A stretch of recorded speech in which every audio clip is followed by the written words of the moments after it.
Torej, bikoborbe na tribuni se znajde en duhovnik, ki je gledal bikoborbe danskega zelo naravovarstvenika obsoja, pa tam zraven je videl eno gospodo, ki je neustrašno jokala in pol ona pa vidi, da je tam duhovnik, ne?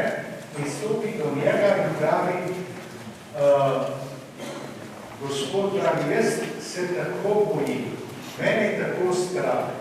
Pa rekom, zakaj? Pravi, zato, ker je moj sin je bikoborec in vi veste, da pri bikoborbah včasih tudi vi kakšnega tega bikoborca poškoduje, lahko celo ubije. In bojim se za in jočem in molim za. In on je odgovoril, ne bojte se, kaj ti.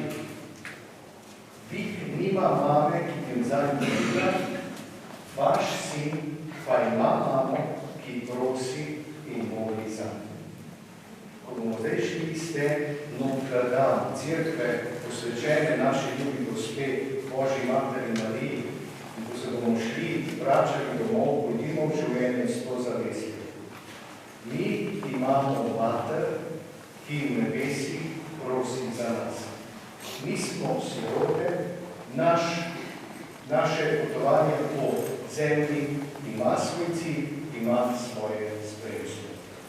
To vam tudi, kar vedno se tega zavedali, vam iz srca želim.